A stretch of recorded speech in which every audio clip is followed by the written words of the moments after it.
So we will begin with you, Beatrice. Just tell us who you are and your role in the area of nutrition. Okay, so hi everyone. My name is Beatrice. Like Simone says, I'm her cousin from Dominica, but I live in the UK. I'm educated in the area of nutrition through a degree. I've got a degree in nutrition that is actually accredited by the Association for Nutrition in the UK, and I currently work for the National Health Service in the UK as a dietetic assistant. So I work with a great group of dietitians supporting patients in different areas of healthcare. Yes, very nice to meet you. And then we will go over to Cyril. I think everyone knows you probably the best among all of us because you are a frequent Facebook poster, and we so appreciate all the wonderful information that you provide for us. So introduce yourself and tell us about who you are. Thank you. Thanks for having me on the show, Simone. I appreciate it.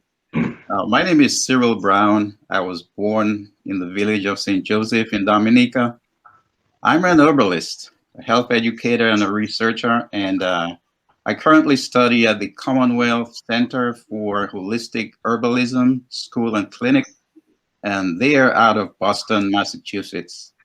And my training and duties include, but not limited to, botany and plant identification, pharmacology, human physiology, biochemistry, nutrition, the history and philosophy of herbalism, and a whole lot of other things like a bunch of like assessment and record keeping. I'm just gonna keep it short for now. Yes, so very nice to meet you, and thank you for being here. And last but certainly not least, we have Mr. Atherton Litton out of Canada. So tell us who you are and some information about you with regards to nutrition. Well, I am a registered holistic nutritionist. I studied nutrition about 19 years ago. And I also did a short stint studying herbal remedies.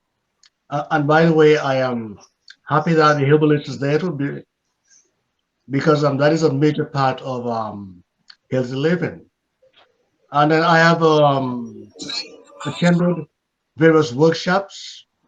I do a little stint on that radio station with Sam right now, and I use my knowledge mostly for my family, friends, and myself.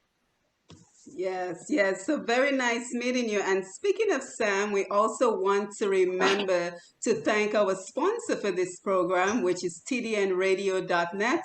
And we are streaming live on tdntv.net. So again, if you know anyone who would love to be a part of this program, who's interested in the conversation that we're about to have, you can tell them to jump on over to tdntv.net, click on the channels tab, and then click on TDN Radio, and you will be able to be a part of the program. So today, again, we're just going to talk about simple tips in terms of breakfast, lunch, dinner, and snack for how we can make sure we're eating just a little bit healthier. So I would like to begin with breakfast. And I think one of the ways we can probably approach this is just talking about our own personal experiences. Because I think a lot of times when we start becoming too technical, people tend to zone out a little bit. So I want us to just start with the basics. So for example, for me, I'm not a big breakfast person, but I know that it is supposedly the most important meal of the day. So I'm always sure to consume something first thing in the morning. So whether it's just a cup of, Cheerios, or how you call it, honey nut Cheerios. I like the honey flavor, and a cup of tea or a cup of coffee. That's usually what I have for breakfast. And I try to have something at least an hour after I wake up. So any thoughts on breakfast? Well, may I start? Yes, anybody can Yeah. jump in. I think of breakfast as breaking that fast from overnight. I want to break that. When you break that fast, the first thing you do is to cleanse. I think it's a good idea to start. And the first thing you have in the morning is something warm, preferably a cup of warm water. Say roughly half an ounce of lemon juice, a tablespoonful of apple cider vinegar, and about an eighth of a teaspoonful of Himalayan salt. You drink that, followed by another cup of water. I mean, that really cleanses you out. Within minutes, you'll be hitting the bathroom. After then you can have your breakfast as you know it, whether you eat some eggs or cornmeal or whatever you choose. Over. Oh, Oh. we're gonna have to find a way to signal that we're moving to the next person. So, who else is prepared to chime in? Yeah, I'll join in if that's okay. Now, you know what Atherton said. Normally in the morning, it's a good idea if you wanna before at least an hour before your breakfast to probably have like a plain glass of water. So I'm coming at a very different angle to you, Atherton here. So yeah, so it's just a plain glass of water is fine in the morning, and just your normal breakfast, what we normally have. It's a good idea to have like a slice of toast, for example, on wholemeal bread, and possibly some eggs. A good way is to have breakfast, a little side salad as well, if it is quite a healthy way to have breakfast. And that sort of breakfast tends to keep you full for at least till almost 11 a.m. So just before lunchtime. So you have to think about, people need to think about the type of energy that you actually need for to start your day. So yeah, so over to you, Simone, for now. Yes, over to Cyril. Well, I will tell you guys, my journey with breakfast. I like to start with a tea, a hot cup of tea. Okay, every morning.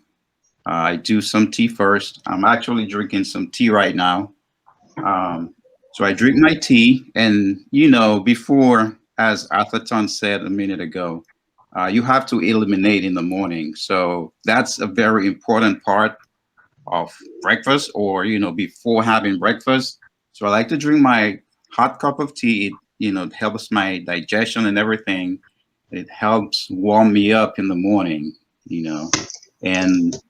And after I drink my tea, I would probably go for a salad with cucumbers. I love cucumbers and tomatoes, and just fill it up with herbs like chive, a little bit of onions, some parsley, get some olive oil, and a little bit of pink salt. Okay, I don't do table salt because the iodized table salt is very bad for your system. So I use pink Himalayan salt instead. Okay, it has less sodium in it. So I start with that, and I would probably have either some roasted plantains instead of bread, or boil some sweet potatoes, okay, to go with my salad for breakfast. And then after that, I can start doing water, but not right after, because it's really, and we'll get more into that, but it's really not healthy to drink water right after you eat. Okay. And as we go on, I'll explain a little bit more on that. Yes, certainly. And thank you for that information. And then the next thing I want us to look at are the mistakes a lot of us are making in the morning. Because I always say the morning sets the tone for your day. So many times, if we mess up on our eating plan in the morning, chances are we're going to be thrown out for the rest of the day. But I also wanted to acknowledge everyone who's joining us on Facebook Live. We have Fran, and she says ginger, or green tea.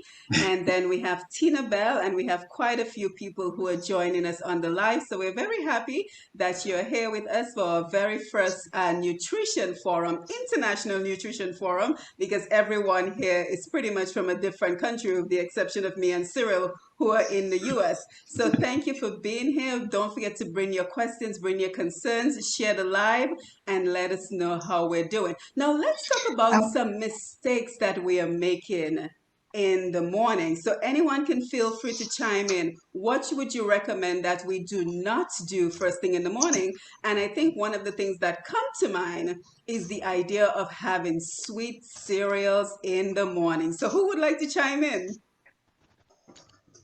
I will go. Uh, I will go.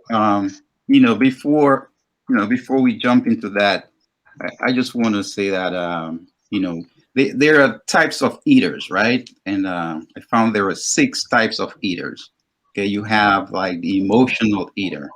That's the person who tend, to eat when they're happy or they're sad, right? Then you have the unconscious eater. They see it and they just eat it, right? They're very unconscious. Those are bad habits. Then you have the habitual eater. They exercise the same routine and eat the same foods daily. All That's right. me. Habitual. Then you have the critical eaters. Okay. They on top of every bite. They just gouge your food down. Okay. And they know the diet book and they've tried them all. Then you have the sensual eater. They enjoy trying new foods and enjoy foods with little thought. They just eat whatever. They just really love exploring food and stuff. And then you have the energy eater. They eat as many calories as they're burning. That's me. Okay. I burn every single calorie that I eat. So they grab healthier foods, but not realizing how much they're eating. Okay. So that's me. I burn every single calorie that I eat. So I'm an energetic eater. Mhm. Yeah, definitely. Yes, so I was just wanting to bring it on a different note here because we're talking about food and there are several different food groups, and the mistake that people tend to make is they miss out on some of the main food groups. And one of the main food groups is that we do need some carbohydrates, and carbohydrates help to burn energy. And I know some people are against carbohydrates in the morning, but you do need some form of energy in the morning. And it's not always you're going to get it from maybe, if some people might make a smoothie, and some smoothies are healthy and some smoothies are way too rich in sugar.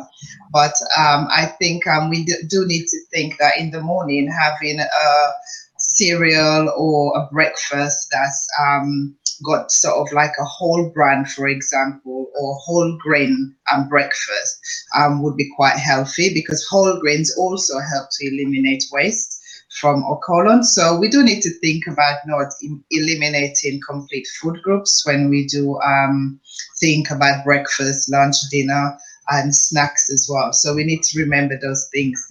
So you have your carbohydrates, you got your proteins, you got healthy fats, and those things are really essential parts of our diet. So they shouldn't be completely eliminated from the diet. And while I'm on that subject, Cyril, I just wondered if I could ask you a question, because you mentioned earlier about not having like iodized salt. So I just wanted to find out more about your research on that, because from the research that I know, salt has been iodized, particularly in some parts of the world, to basically support people who suffer with goiter, for example. Mhm. And the iodized salt really was fortified in many countries to basically support a lot of like certain populations with those things. So I just wanted to find out why you would advise someone not to have iodized salts. Yeah, well, the thing is not to advise them to not have it. Okay, it's preferable to do the pink salt instead, because it has less sodium content, and through my personal experience with both table salt and the pink salt, I found that the pink salt is better on my digestive system, and as far as especially when it comes to high blood pressure or just your blood pressure, the table salt, iodized table salt, tend to raise your blood pressure quite a bit more than the pink salt would. And that's with my personal experience with salt. And Yeah. Afi, do you have anything that you would like to add? You will. I would like to add something that both said. One of the problems that people have in the morning is that some people tend to have cold drinks in the morning, bad way to start your day. But to add to what the lady says, iodine is added to salt because, especially in the U.S., there was an area called the goiter belt. Women were suffering from goiters in an area, so they added iodine because the soil was deficient of iodine. But to the herbalist, the reason why the Himalayan salt is a lot better is because it is not as processed as a table salt. Table salt is simply um, sodium, sodium, and anyway, sodium. I don't remember the name of the other one, but anyway, in Himalayan salt has over 70 trace minerals in there. So obviously, it is a much better salt than table salt, which is just sodium and hydroxide Yes. over. Yes, and then the other thing I also want us to keep in mind, and I think someone mentioned it, to think of food as fuel. So I Yeah, always think to myself, if you drove a luxury car, you would not put cheap gas in your luxury car. So why are you willing to put cheap food into your body? Anybody has a thought on that? I think it is partly because of lack of knowledge, lack of knowledge, also availability and price, and also flavor. As I usually say, most people eat to feed their bellies instead of their bodies. You satisfy your taste buds, and to heck with it. Over. I Yeah, like this let me system. I'm just saying over. No. let me just expound a little bit on the iodine side, okay? Um, Yes. I mean, and I understand Beatrice's point. Definitely, it's very valid. However, there are lots of herbs and greens that contain iodine. Okay, and we could use those herbs as well. And for someone with a specific type of issue, it's okay if they go to the doctor and the doctor says, "Hey, you need iodized salt up to a certain amount," then that's perfect. That's great. Okay, so we're not saying, "Hey, you just need to eliminate the iodized salt," but there are alternatives. Okay, and you have like whole grains. Whole grains have iodine. You have green beans. You got kale, spring beans, watercress, strawberries, organic potatoes with the skin on. All those are foods, natural foods that are very high in iodine content. Okay, so we just have to know, and as Atherton said, sometimes it's a lack of knowledge, it's a lack of knowing, you know, what is out there and what has um, the nutrients that we need versus, the processed foods containing those nutrients as well. So it's a balance. Okay, we just have to learn how to balance things out a little bit. So we've looked at breakfast so far. So let's kind of venture into lunch. And what are the recommendations? Simple changes. Of course, one of the biggest ones would be avoid fast food.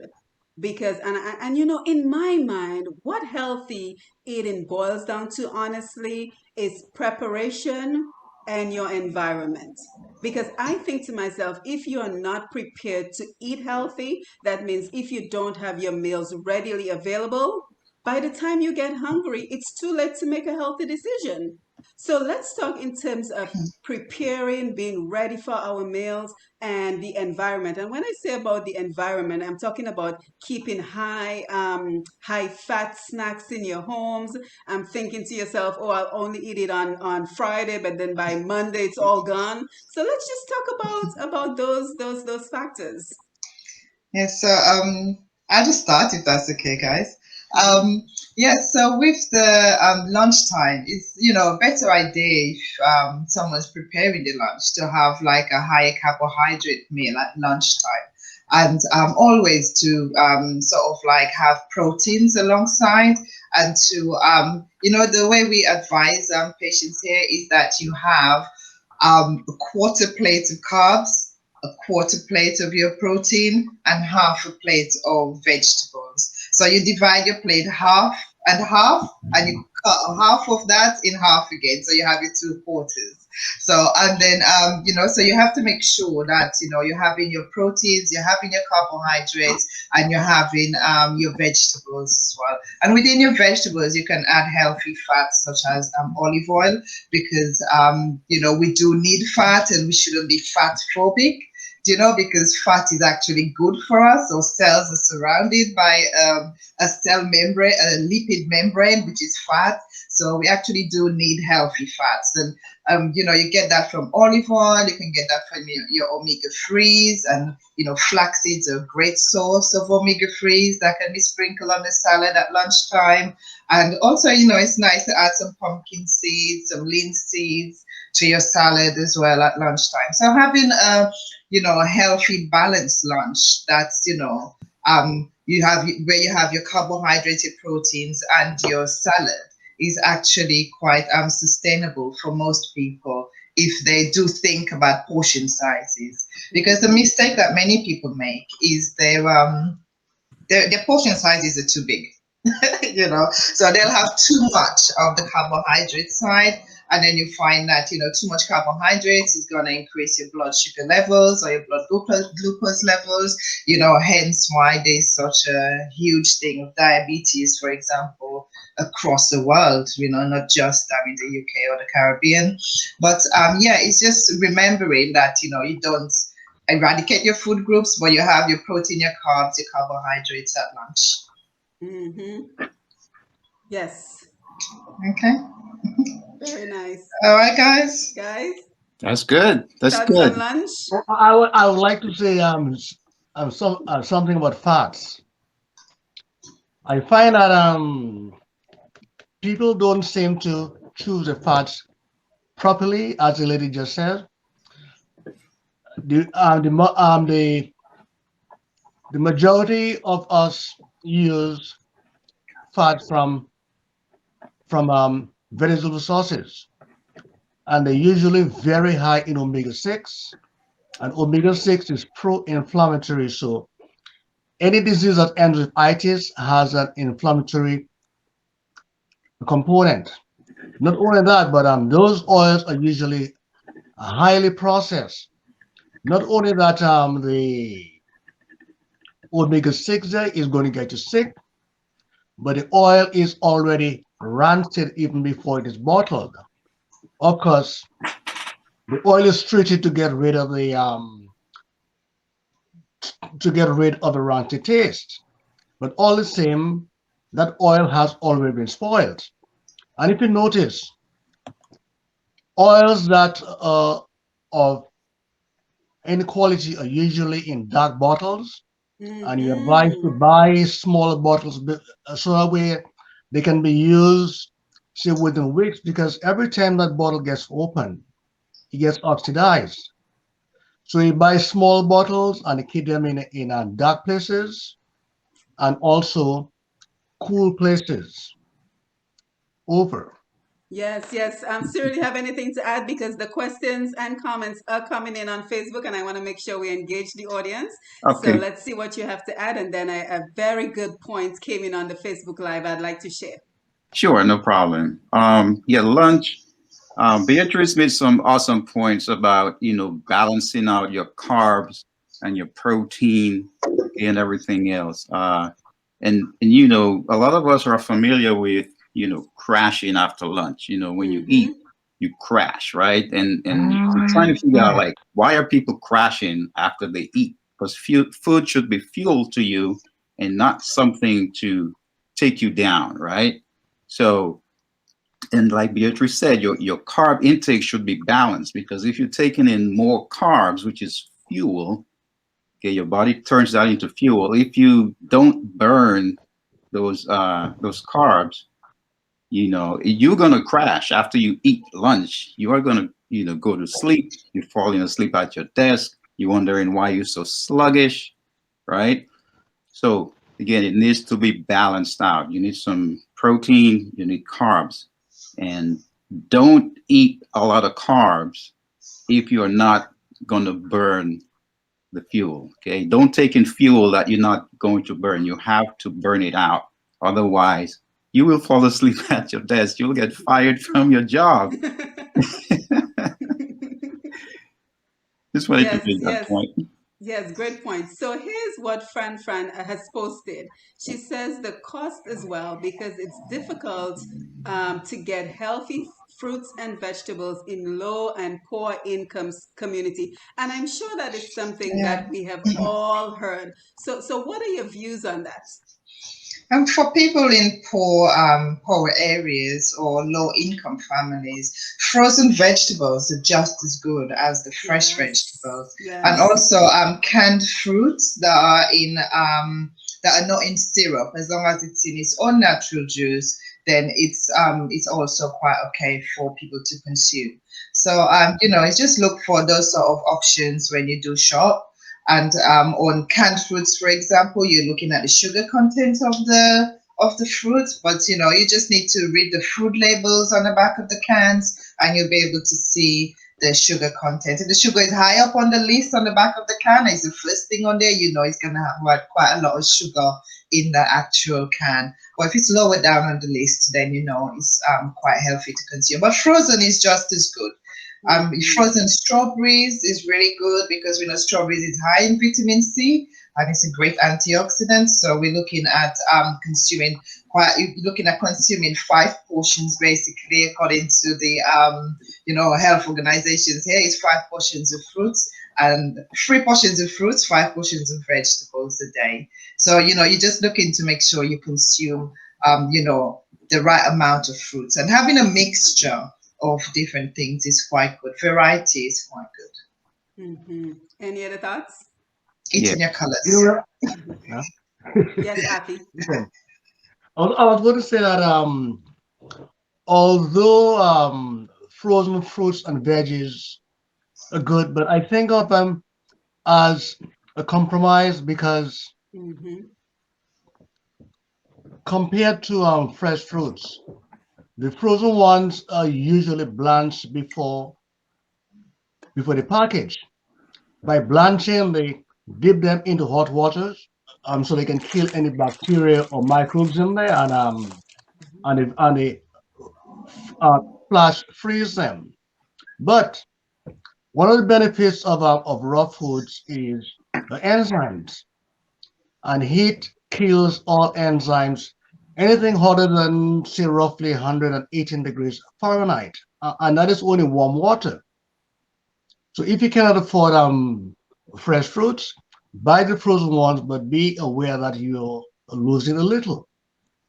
Over. Yeah, so I think it's a nice compromise, because even if you're unable to find the fresh fruits and vegetables in your area, maybe the frozen one may not be 100% to your benefit, but it's better than not having any fruits and vegetables.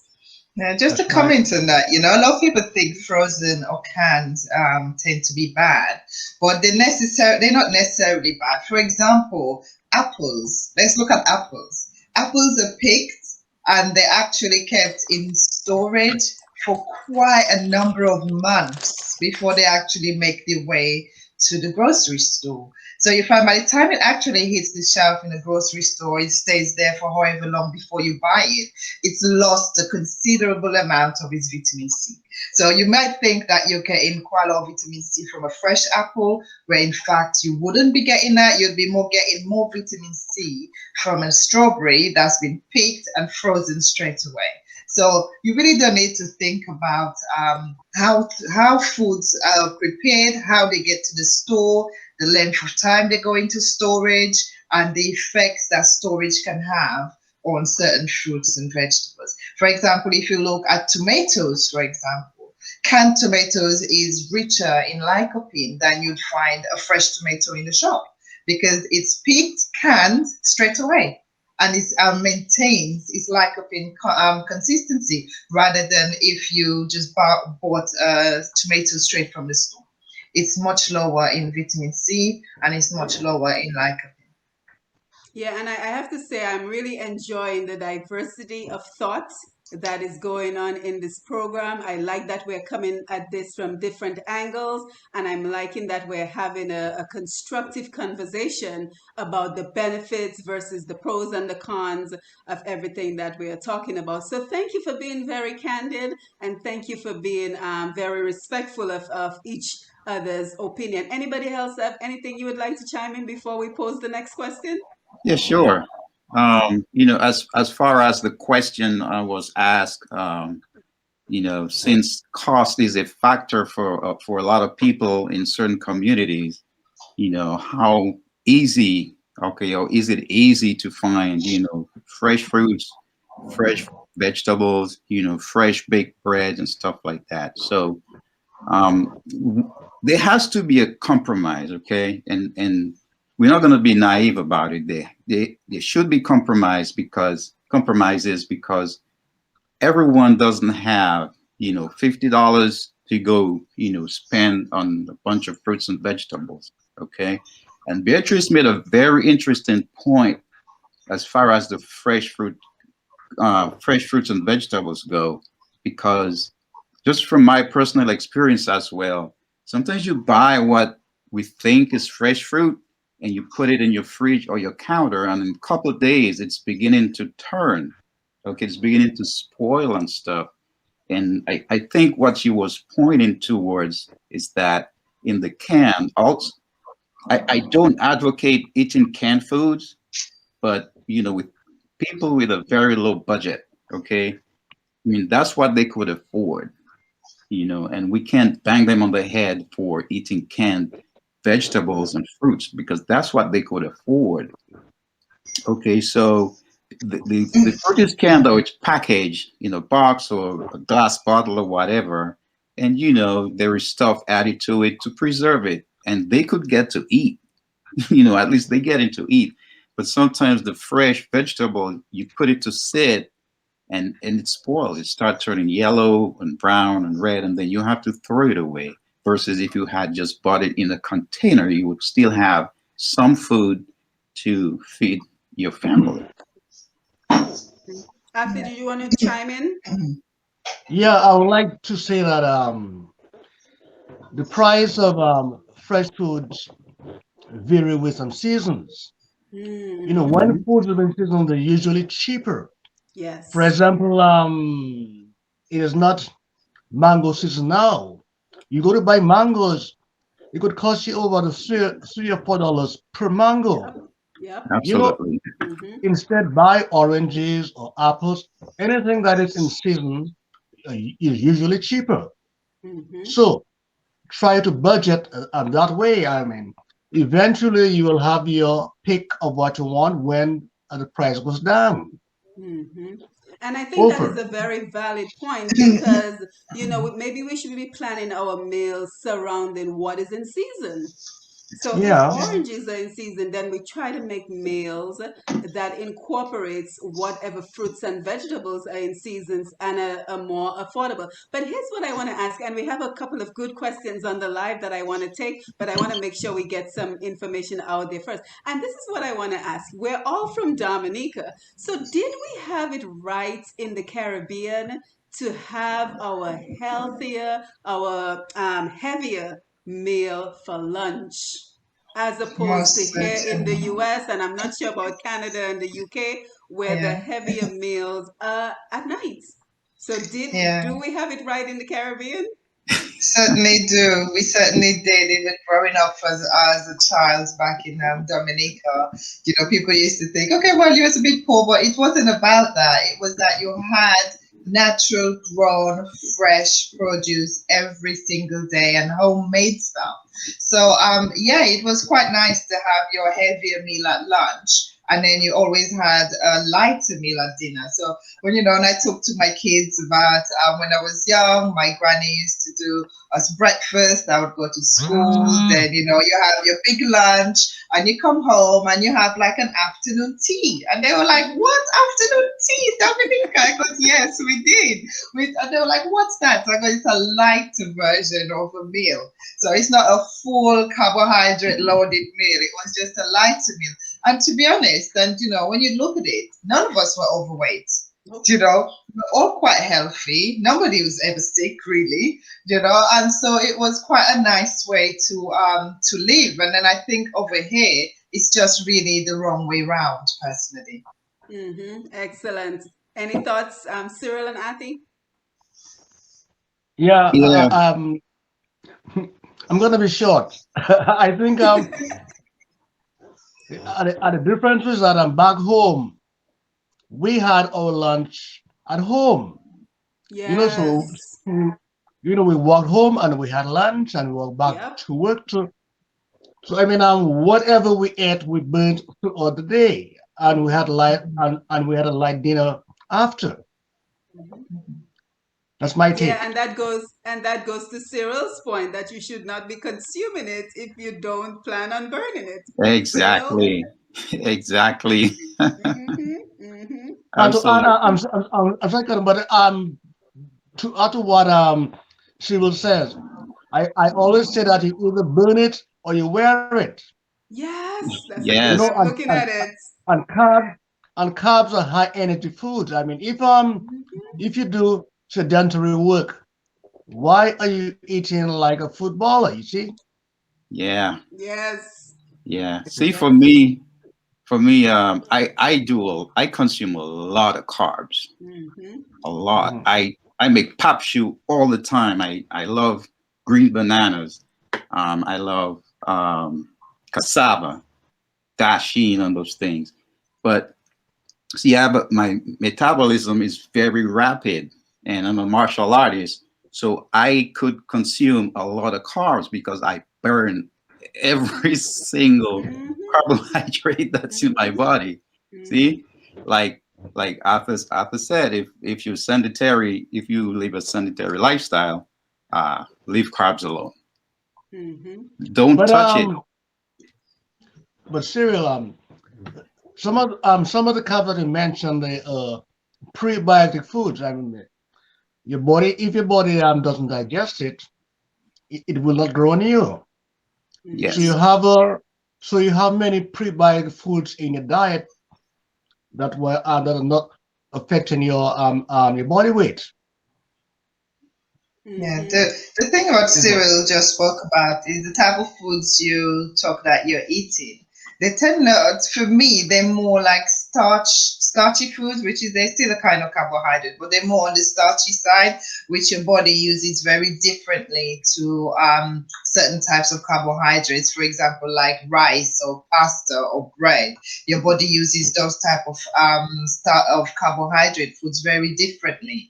So I think the foods that you're talking about, like eating a bit of cassava, a bit of banana, your body burns that very, very quickly.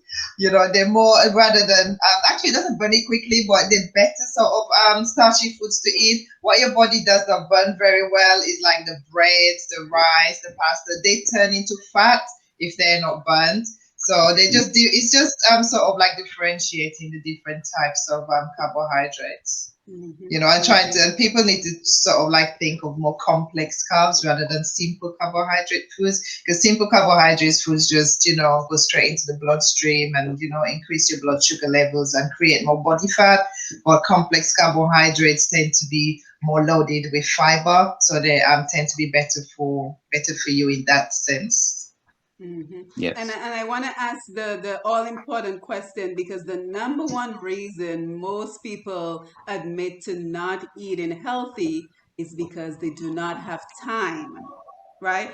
So Athi talked about we used to go home for lunch, and guess what? There was usually someone, a mom, a Yeah. grandmother at home preparing those meals. Now we have working parents where the mom and the dad work full time, and we just don't have the luxury of being able to go home for lunch anymore. So I want us to have a conversation about what can we do with knowing that many people claim to be too busy to prepare their meals. But before we do, I want to make sure that we grab some questions from Facebook. And again, we want to thank everyone who is here with us for joining us for our very first International Nutrition Forum, where we have nutritionists from the UK, one from Canada, and of course, Indigenous Bushman Cyril from Florida.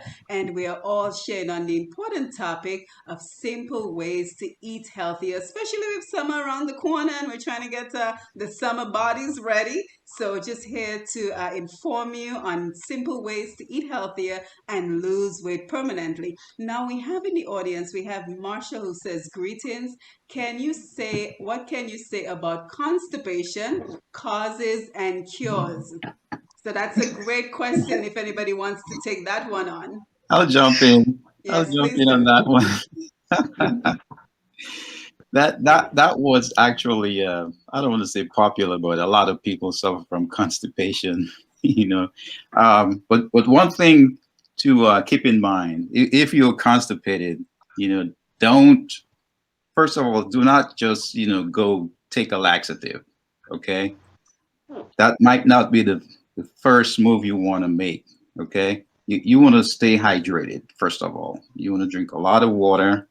Okay, you want to do a lot of vegetables like cucumbers.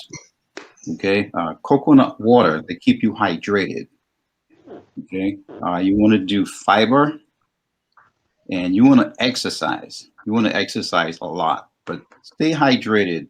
And when you go to the toilet, try not to strain, because you could definitely hurt yourself if you strain. Okay, that could lead to hemorrhoids and stuff. So stay hydrated, exercise, get your blender out, get some cucumbers, get some parsley, put it in there, put some apples in there, blend it up or put it in your juicer and drink that. Stay hydrated and do a lot of fiber. Okay, you need fiber. Okay? Yeah, excellent. Anyone else? Yeah, I agree with Cyril's points. They're great points. But another thing that's quite high in fiber and really good for constipation is prunes. So if you're not shy of eating a few prunes, if you're constipated, about 4 to 5 prunes a day is quite helpful to relieve constipation.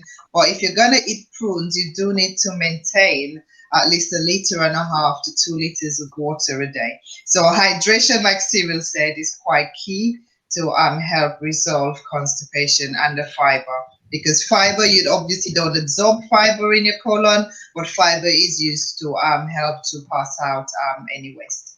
So it's really good key what Cyril has mentioned. The parsley is great, as well at helping with constipation. Yeah, and before Arthi chimes in, let me just say I can attest to exercise because I'm a runner and it works miracles. So Yeah. if you're really constipated and you're looking to, get that stuff out of you, I would highly recommend exercise. Arthi, you have anything to add? Yeah, great points. Great points from both of them. I would just like to add a fiber that really works well. It's psyllium, and psyllium really bulks up, and it just pushes everything out of the colon. But be mindful that because it swells up, you need to drink a lot of water, otherwise you will be constipated again. But Yeah. it really works. It really works to push everything out. And if you want to, something that works also is adding bentonite. Bentonite is just a volcanic ash that absorbs a lot of it. It absorbs a lot of moisture. I think about 100 times its mass. So if you mix bentonite powder with the psyllium and you ingest it, you drink at least your recommended 8 glasses of water a day at least, and that will really cleanse you out. But Mm-hmm. exercise and fiber from foods, as the other two mentioned, are very important.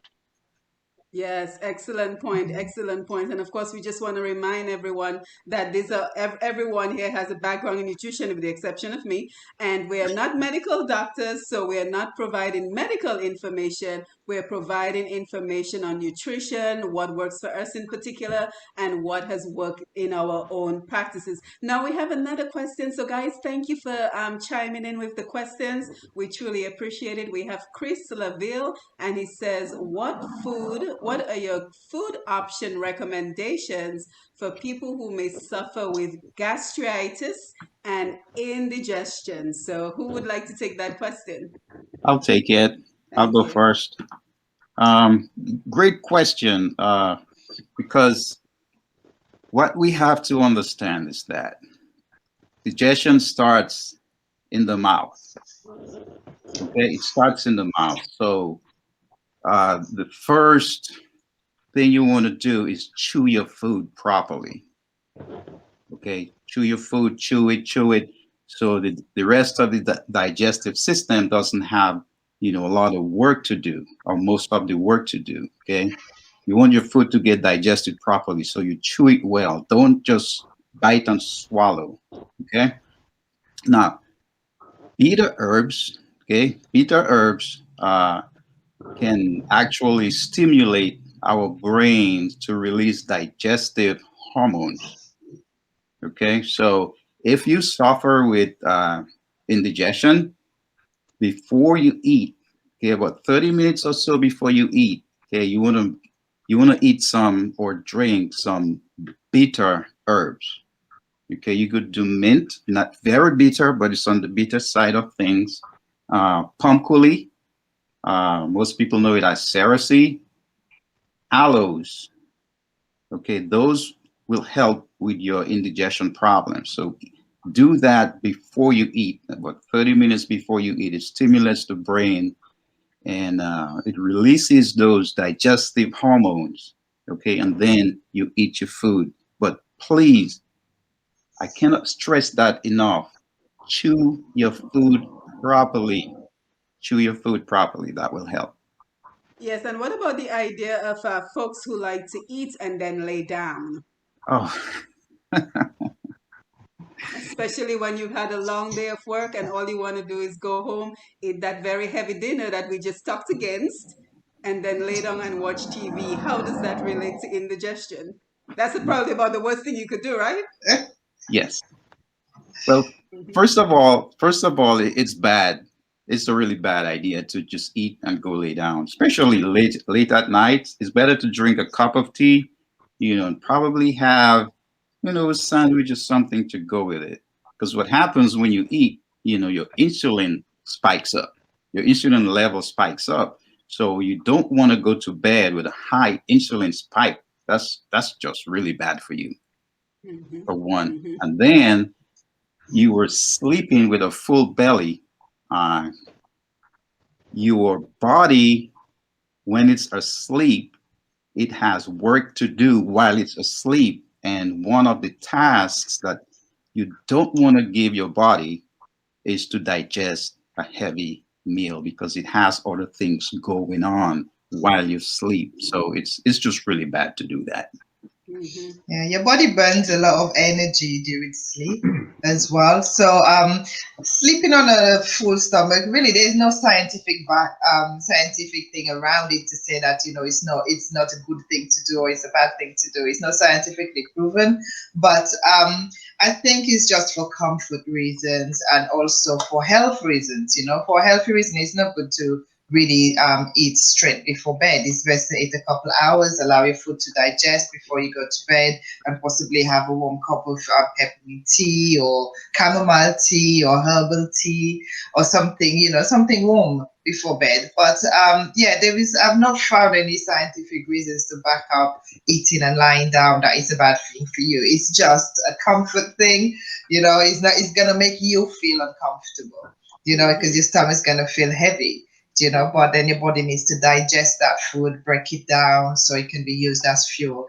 So eating before bed is the only reason is really is how it's going to deal with that amount of energy late at night. You're gonna put the weight on rather than lose the weight. Absolutely. Ati, you have anything to add? Yeah, I would like to add some to to what Cyril said about gastritis.